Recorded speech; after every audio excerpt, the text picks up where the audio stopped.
All right, welcome back, everyone, to the conversation. We've been having a robust look at 59 years of independence. Our theme here is securing the nation, but we're looking at bolstering the nation in different areas that we've been talking about. And before we went on break, we had just talked about security. And we're going to stay there a little bit. Remember that we had introduced our lady there in Abuja on the panel, the legal practitioner and the politician as well, Barrister Sadatu Mohammed. So just before I allow Mr. Ojuku to continue his thought there, I just would like you to let us know what you thought about the president's talking point in terms of security. I mean, he did reel out the administration's commitment to ensuring that banditry and all that is sorted out. Were you satisfied with what you heard?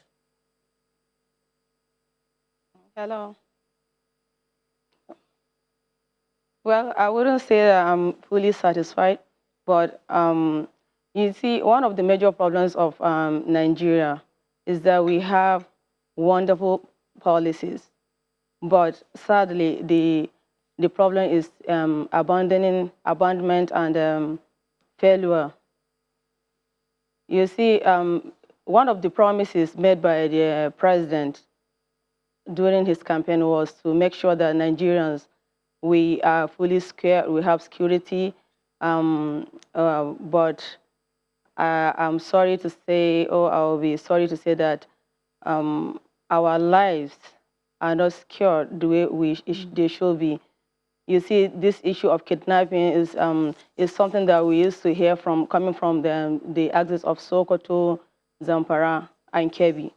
But as presently, this issue is now in Abuja.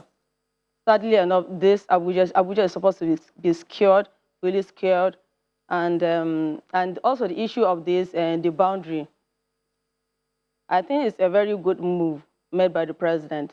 You're Because referring to the so many closure. You're criminals, I referring think to they the come closure in of the borders, the partial closure of the borders. Okay, you see the issue of the partial closure of the borders. I think it's a wonderful one. It's a good one because they are going to. It's going to help us in making. It's going to make us in getting secured from the bandits coming from the foreign bandits coming from the outside the country, and all that.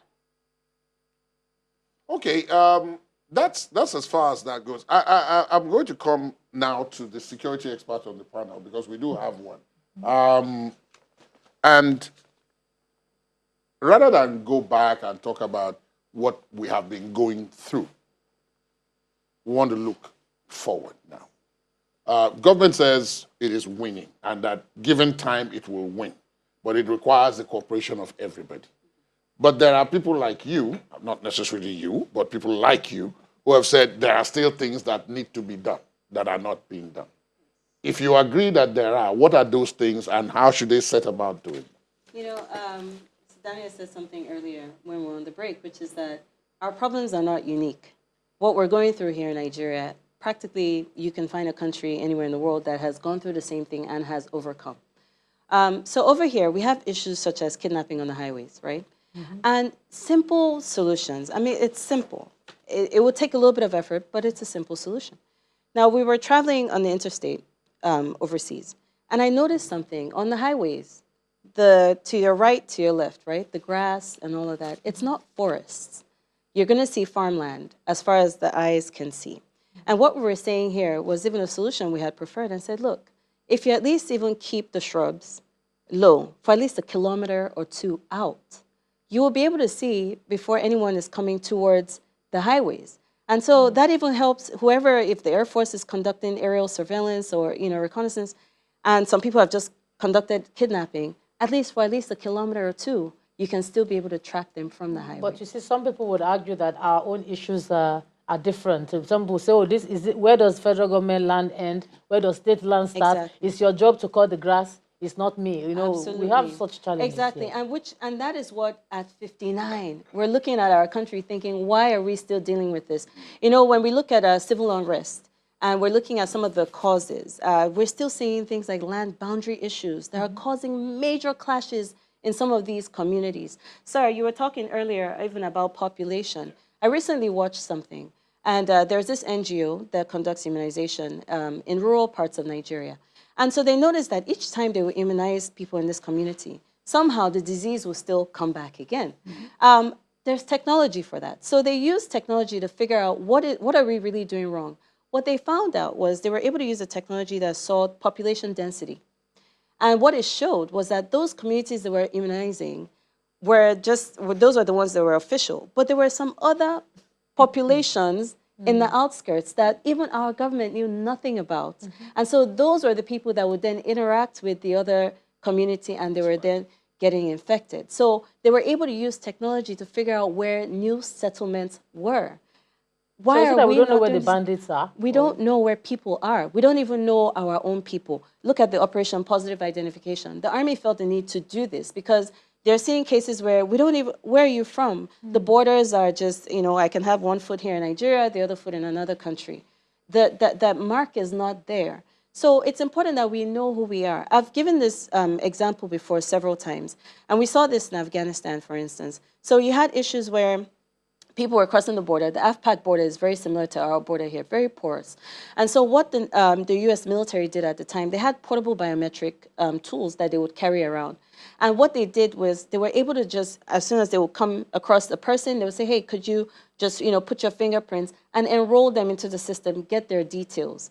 What did that do? It helped us so that each time they went somewhere, they could identify who the person was, where the person came from, and put them into the system. We have too many people going around. We don't know if they're Nigerians. If they're not Nigerians, we don't know where they're from. And I'll tell you how this is a major problem.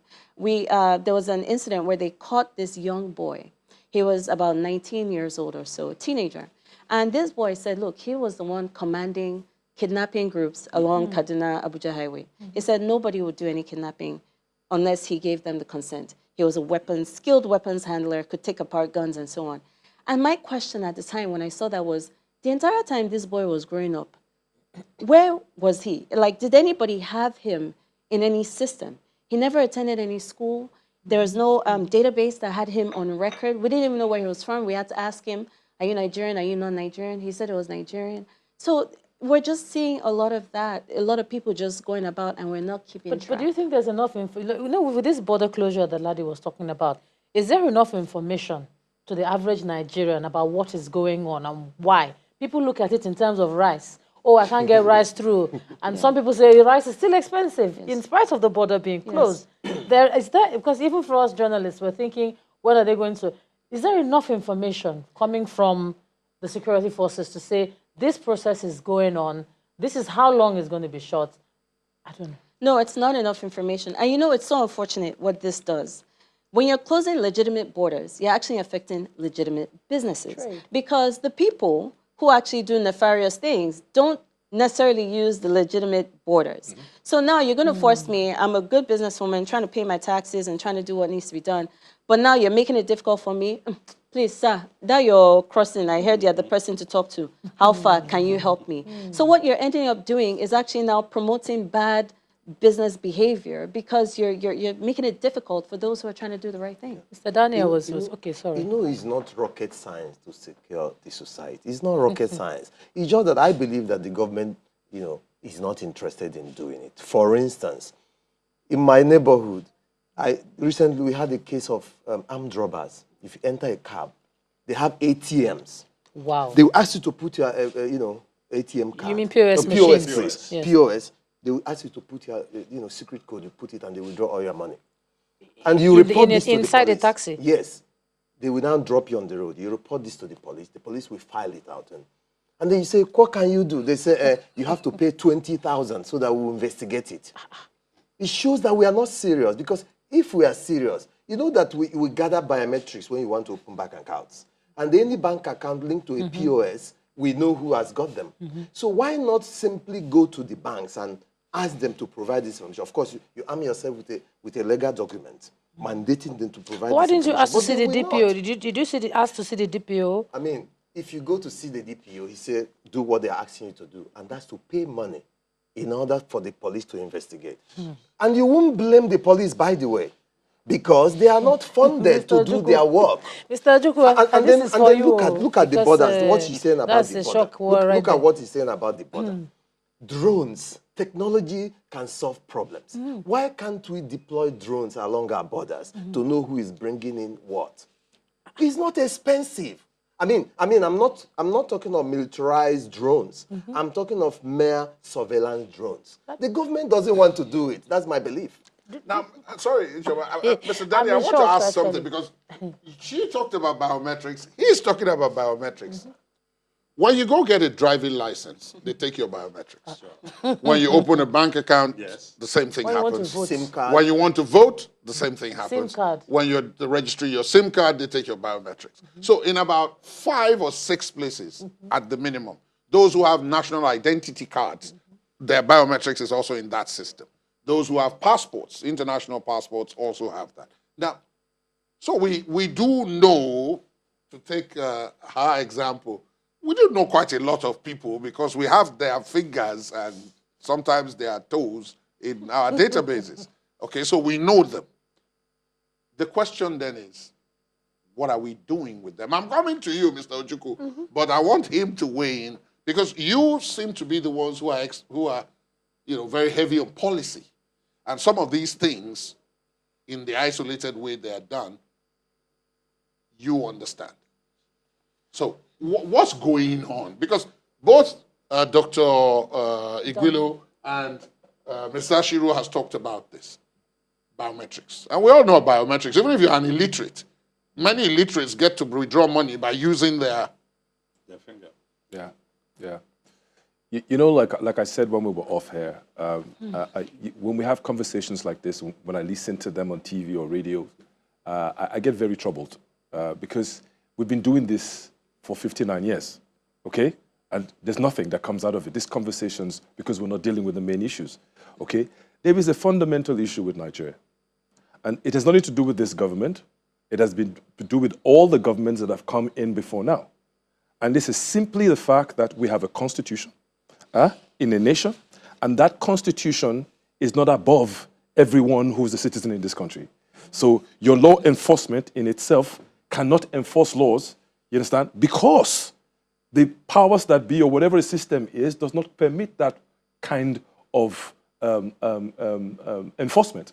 So we have two major issues in Nigeria that needs to be dealt with. And if you can do with those things, then you create the foundation to build other things on them, which is law enforcement and the judiciary.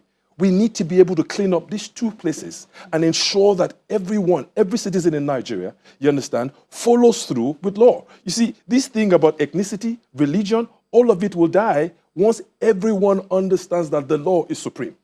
And if the law is supreme, what are we fighting corruption for? The law takes care of corruption. These are not things that we should be talking about at this stage. Now, biometric, whoever is handling the biometric should know how to do his job.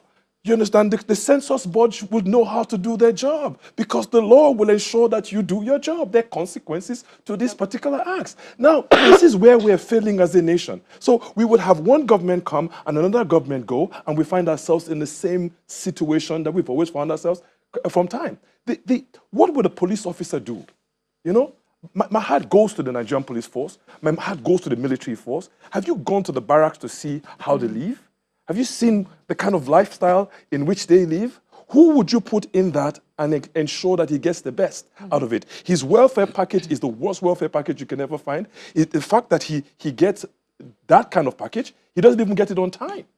Okay? So you have a fundamental issue with the armed forces itself and the security itself. And you realize that we need to be able to ensure that what we do with them as the Nigerian police force or the military is important. Nigeria does not need, please, Mr. President, with all due respect, if anyone who's advising you is advising you right, we don't need 10,000 more constables.